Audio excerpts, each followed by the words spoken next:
My 10 favourite layouts of 2020 from a choice of 77. Filmed at 3 shows before COVID-19 took hold at the beginning of the year.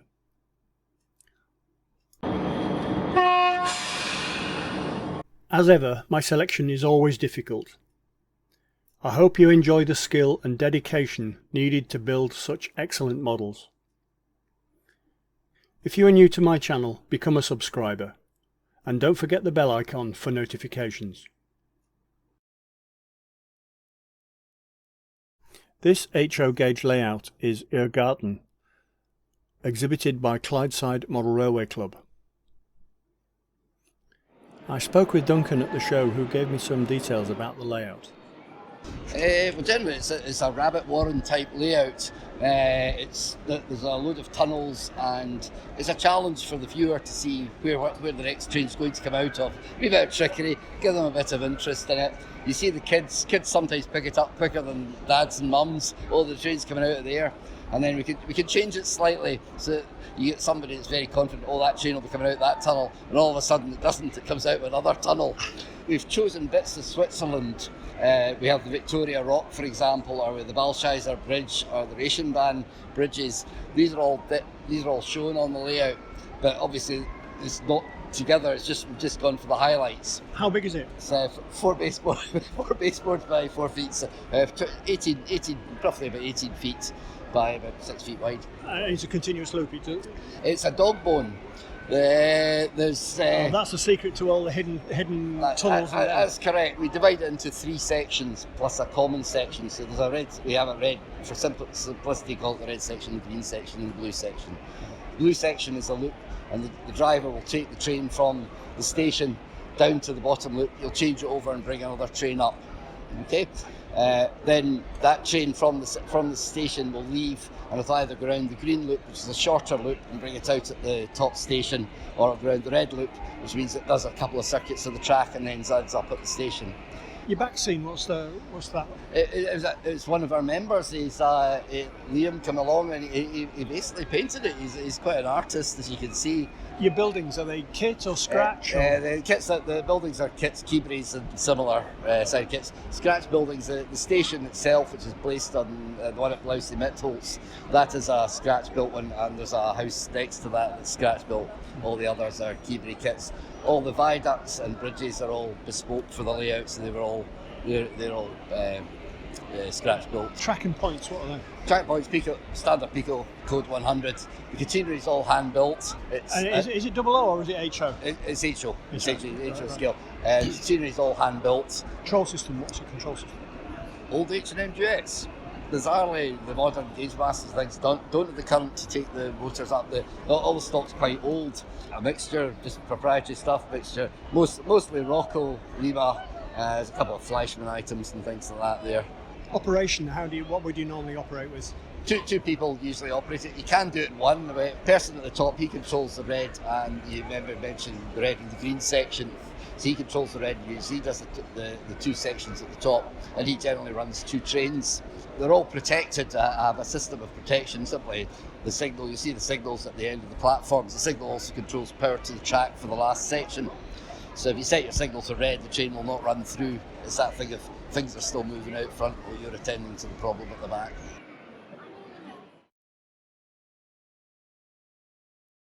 This 00 gauge 4mm scale layout is Overlord, exhibited by Chris Mead.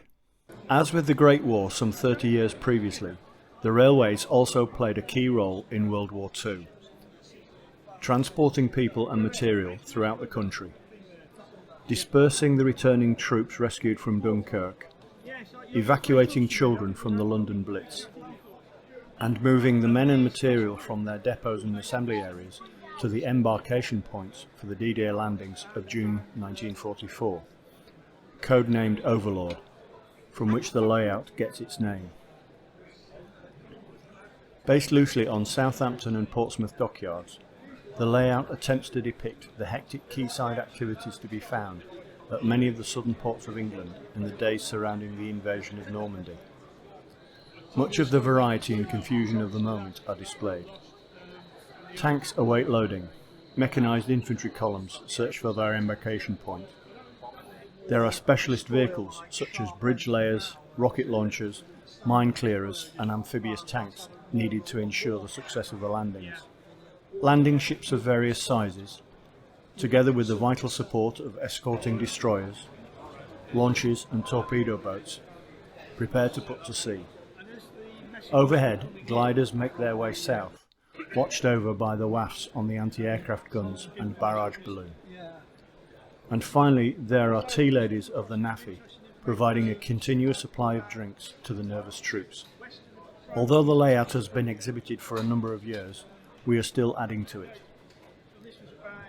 For those who may have seen it before, new at this time are sections of the Mulberry Harbour, the floating port towed across the channel, and Pluto, the underwater fuel pipeline which powered the Allied advance from the hard-won beachhead through France, Belgium, Holland and ultimately over the Rhine.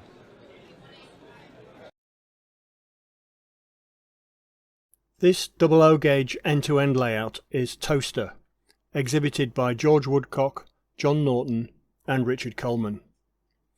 I was fortunate at the show to be able to speak to George and John, who gave me some more information on the layout. I actually live in Towcester and I've lived there for 27 years now, and obviously I have a passion for railways, and especially railways that have closed down. I've always wanted to make a model of Towcester, and obviously George being a good friend of mine, we sat down in a pub one night, as you do, over a few beers, and said, wouldn't it be a great idea to make a model of Towcester? And that's basically how the concept was born. And as usual with our layouts, obviously because the layout is closed down in real life, we do it as a what if situation. What if the line hadn't closed? And that's basically how the layout was born. And what sort of era, what period is it? The real line closed in 1965 and was pretty well immediately got rid of. Right. We've moved it to 1977. Okay. So that's what it operates now. How big is it? It is 25 feet long, 15 feet scenically. Right, and how wide is it? 18 inches. Okay. 18 inches. Your buildings, what are they, scratch or kit? Nearly everything is scratch built. There are 2 buildings on it that weren't there. Otherwise, everything on there is as it was at Towcester in 1965. Right. Track? Pico Code 75. Or what's your control? It's DCC and we're controlled by NCE control equipment. Okay, are you sound fitted or? Yes, all the locomotive units are sound fitted. Stock, what's your stock? It's a mixture of ready to run and kits. The locomotives and multiple units, they are all ready to run.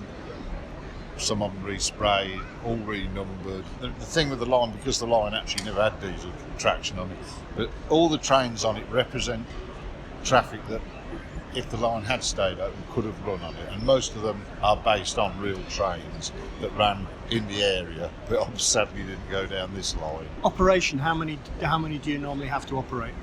3. Three. We like to have 3 if we could get 4, but 3 is often the optimum number because you can get 3 people in a van. Can run with 1.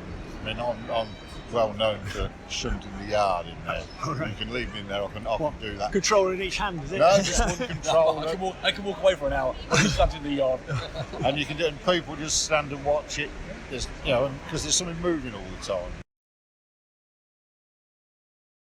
This is an unusual N-gauge layout, which is built in the round. It featured in the March 2013 edition of Railway Modeller. The layout was built and operated by Terry Tasker. Called the Circle Line, it shows what can be achieved in a limited space. I'll let Terry take up the story. Well, it was about 9 years ago now. I was at an exhibition and Bachmann had a demonstration flat board with 3 lines running round it, about the same size as this, 58 inches across. And look, I just thought, well, there's a layout there to be built. How can I do it? Because I've got 7 other layouts at home and I had no room for this one, so I decided to cut a hole in the middle and I'd be able to stand in the middle and just build it. It's the circle line. So people think it's to do with London Underground.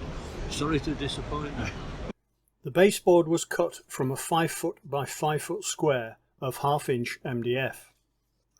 2 lines were drawn corner to corner to find the centre, and a screw was inserted where the lines crossed. A length of string 30 inches long was tied to the screw with a pencil attached at the other end.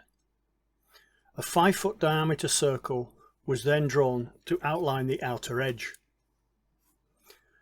The string was shortened to 18 inches and another 3-foot diameter circle was drawn. The MDF was cut with a decent quality power jigsaw. All the spare wood was cut into straight pieces and used as cross members or scenic supports. All the cross members under the board were glued and screwed like spokes in a wheel. Further pieces were placed at right angles to them. A piece of MDF, 1/8 of an inch by 5 inch wide and 188 inches long, the circumference of the layout, was fitted around the perimeter to make the whole structure rigid.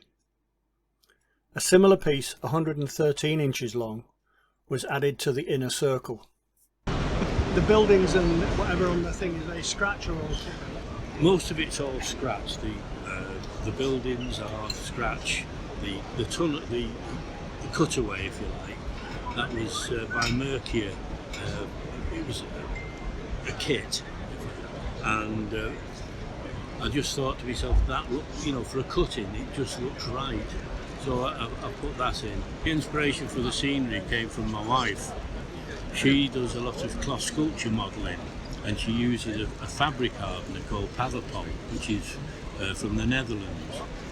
And all this scenery at the top and right the way round is an old t-shirt dipped in Pavapol, and once it's dry, it goes rock hard, so you can drill into it and put in the trees. I even dip the trees in it, but it goes rock hard, and it's waterproof as well, which is handy. If you make a mistake as it's drying, you get a hairdryer and warm it up, and you can still manoeuvre it into position. It's an excellent thing. I'm not a salesman for Pavapol or anything like that, but it is a better way of modelling, because it's solid, really is solid, and that's why I've no backs in my shirts, because that's where it's all here now. What sort of track is it? It's Engage, Pico, Code 100. Right. And points, are they? They're all Pico, everything. I don't do building or anything like that. Majority of stuff is what I had left over.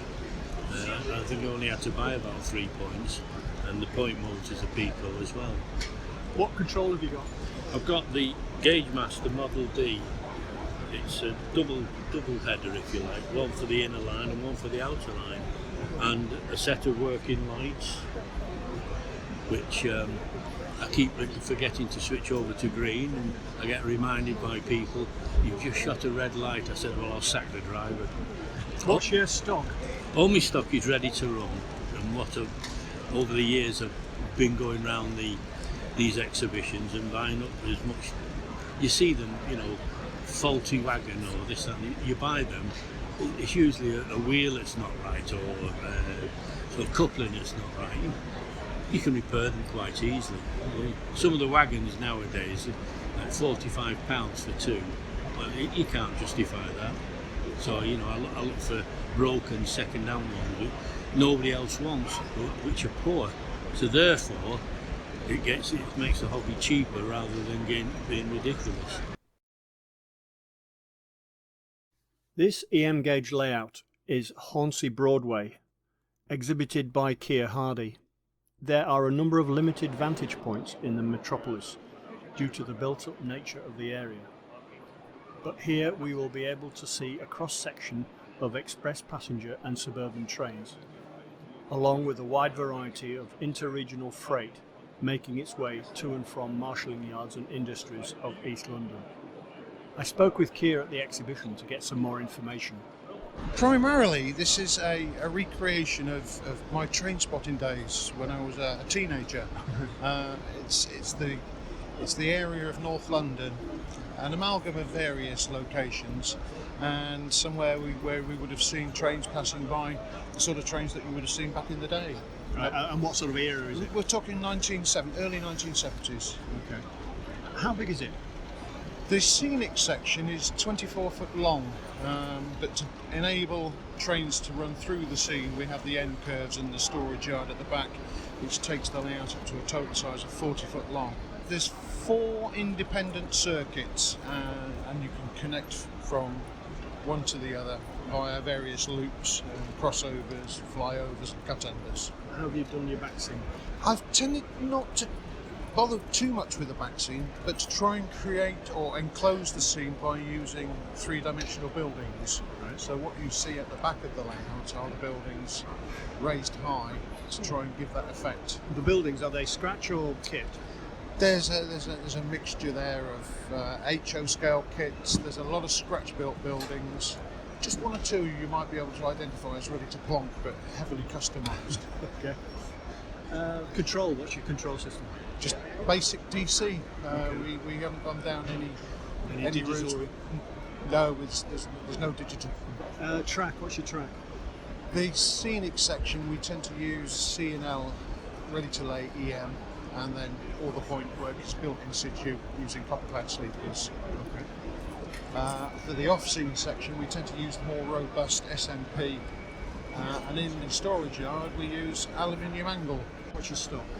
It's a mixture of kit built and proprietary ready to run, but again everything's customised. We use a lot of Bachmann, Helgen, there's 1 or 2 Hornby items, and the kits, well, we've got parkside kits, mainly for the wagon fleet, so there's quite a variety there. Okay. I notice you've got a number of operators. How many people does it take to operate?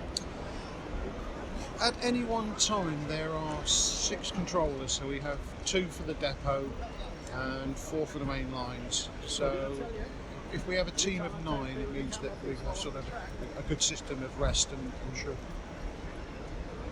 Thank you very much. This 00 gauge 4mm layout is Camel Quay, exhibited by Terry Robinson. Camel Quay is a typical North Cornwall ex-LSWR station on the River Camel, lying on the Rock Delabole Railway, had it been built. The station with its goods shed bears a resemblance to Padstow on the opposite side of the river. There are local passenger services, together with express trains from Waterloo. I managed to speak to Terry at the show, who gave me a lot more information. Well, the inspiration really is all about Padstow at the end of the Withered Arm, down in North Cornwall. So really it runs stock that would have run to Padstow, but of course Camel Quay never existed. But so you'll see T9s and N classes and BT-Well tanks and those sort of things. How big is it? 10'6" long and around about 16 inches wide. Buildings, are they, what are they, scratch or kits? Yeah, the station building, which is very similar to the one that you would see at Padstow. The goods shed to the left is scratch built. I believe the signal box was an adapted kit, but I don't know whose it was. The back scene is just basically a dull grey, bit like outside today, really. What's your track? It's basically code 75, track in all places, but the Pico points have been pretty well heavily modified. All the big chunky bits where you put point motors have been taken all off. It's all controlled by DCC, it's NCE. All the point motors are tortoise or cobalt, there's a mixture of them underneath. Your stock, what's that from? The stock is pretty well all proprietary. It's a mixture of all the main characters, Bachmann, Hornby, Helgen, etc. A couple of dapper things. There's a little scene in front of the hotel here because the Queen and the Duke of Edinburgh have made a spot visit, unknown to the Dustman man, to come and visit to watch the Morris dancers down here. You can operate with one by using the automatic sequence, but we tend to a minimum of 2. On a 3-day show, we decided we needed 3 people. 3 days is quite grueling, actually. My thanks to Terry for the information.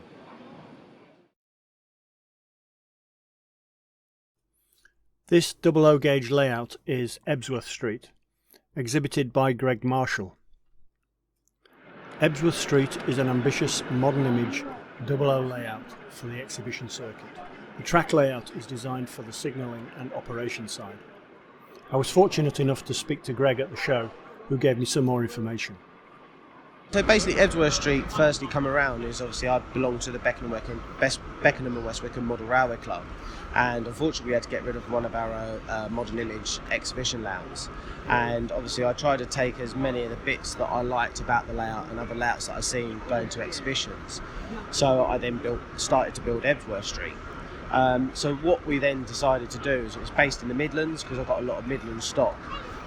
So 170s, 158s, Voyagers, rail treatment trains, bubble cars, and other rolling stock alike. So we decided to build 3 platforms, a head shunt.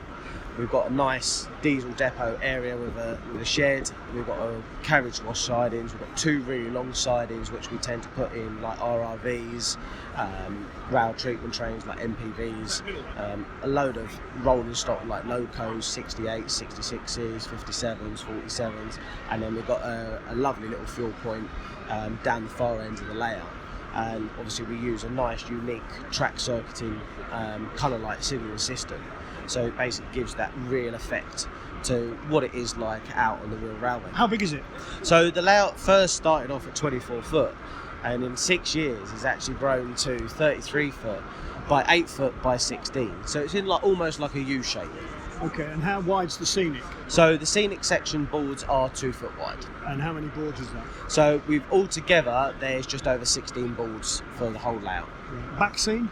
Back scene is 6mm ply, just screwed onto the back, so it acts as a barrier. I'm seeing those bits there. Are they? Yeah. So basically, where the station is, obviously, I've made some back of warehouses.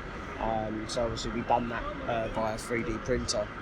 Buildings, are they scratch or kit? So I've used a mixture of some Batman scene crafts, some Hornby Scaldau, a couple of plastic kits, and some of them are actually scratch built. So I've used a mixture of all of them to try and give that variation of not everything's out of the box. Some stuff I spent hours and hours and hours and hours doing. Your track, what's your track? So the track is Pico Code 100, and then what I've done is I've used Engage Jarvis ballast to try and get that fine detail, so you can see the nice richness of the ballast. And then after that, what I've then done is obviously I've used a humble spray can and a weathering gun to actually spray it all down, so it gives you that dirty, dull look of the track work. Points, what are they? Points are Code 100, Pico again, and we've also used PM1 point motors by Gauge Master. What's your stock? So I use a very mixture of Batman, Helgen, Dapol.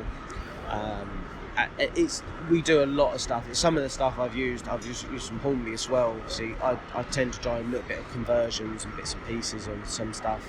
So I try and make sure that we've got the odd type of locos that most people have never seen before, because obviously the liveries and that's what I like to bring. You know, the odd livery locos. Okay. Control system, what's your control system? The control system we use is the lens system. We predominantly use the lens LH100. We have 90s as well, but we also be able to use the touch cab system, which basically means you'll be able to use a smartphone like an iPhone or an Android. So it gives that opportunity for the guy who's operating the yard at the front. He can actually use it and walk up and down the layout without having to drag a wire with him or trip over. So it's a really good way of trying to get kids involved and trying to bring that technology forward in the hobby. Operation, how many guys do you need to operate it? So I tend to normally have a team of 10. At any one time I tend to have 8 on the layout at any one time to just basically just keep trains running. So we have one on the signalman. He controls all the signals, all the points. I have a driver that drives the trains from the feeder yard into the station. I then have someone driving from the station back round to the feeder yard, and then I have 3 people in the feeder yard just changing the stock, getting them all around, and then I have one person out the front operating the yard, and then we have one person that's in control of the layout to basically just try and make sure that we're all running smoothly. This double O gauge layout is Bournemouth West, exhibited by the South Coast Model Railway Development Group. Bournemouth West models the southern terminus of the Somerset and Dorset Railway, which closed in 1965. The layout is built to double O gauge and is based in the 1959-1962 period. As well as being the terminus for the trains travelling to Bournemouth over the Somerset and Dorset line from Bath, it was also the terminus for the holiday and cross-country traffic from the North and Midlands. It was used as a terminus for London Waterloo trains using the LSWR route. Many of these trains were split at Bournemouth West, the other portion going to Weymouth.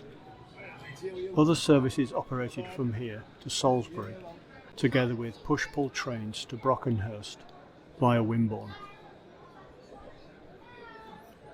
Measuring 35 feet by 12 feet across 16 boards, the scenic area is 35 feet long, with an extended fiddle yard to the rear of the layout. Using photographs and drawings, we have attempted to portray the station as it was in this period. The layout is built to 00 fine-scale standards, using C&L track. All points are hand-built. Buildings are in the main scratch-built. We use a digital control system which allows us to set routes in and out of the station, operate using sound and gives us an automatic uncoupling function. Signals are all scratch-built and fully operational, with slow action and bounce. We are also operating some of our colleagues' locomotives, which are fitted with smoke, fully synchronised with the wheel revolutions. The layout has a crew of 7, with a minimum of 5, to run to a set sequence to represent a typical working day in 1960. This O-gauge layout is Falcon Road, exhibited by Ian Harper. Set in the outskirts of a busy city centre station in the London and North East region, Falcon Road is depicted in the early 1960s. The scenery reflects the approach to some of our major cities, where the railway uses tunnels to get into the city centre stations and goods yard. Falcon Road is a typical inner city terraced road with a mixture of houses, the local pub, fish and chip shop, small factory, corner shops and a local garage, all overlooking the railway cutting. Sound equipped locos are both ready to run and kit built, including Pacifics and diesels of the era. The layout has working semaphore and ground signals, all operated by the Digitrax DCC system handsets.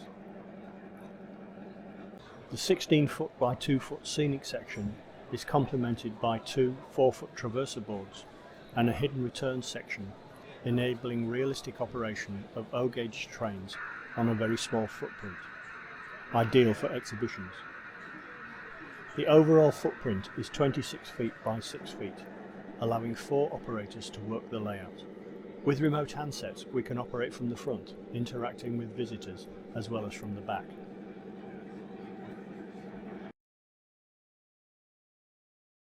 This layout won first prize at the Model Rail Scotland show in February 2020. The layout I'm so excited about is the bridge at Remagen, modelled in N-gauge and exhibited by Al Turner. If you are unfamiliar with the role that the Ludendorff Bridge played at the end of the Second World War, it may help to give you a short history of the bridge. On the afternoon of the 7th of March 1945, the bridge at Remagen secured its place in history as it became the first bridge over the Rhine taken intact by the Allied forces. Exploiting this unexpected turn of events, the Allied commanders rapidly changed their battle plans and threw 8,000 troops over the bridge in the first 24 hours to establish a foothold on the east bank of the Rhine. In the 10 days that followed, the bridgehead rapidly expands to 10 miles deep as 5 whole armoured divisions crossed over the Rhine. Some 25,000 troops, tanks, truck and equipment, before they broke out, striking to the east into the Ruhr. 6 weeks later, the war was over.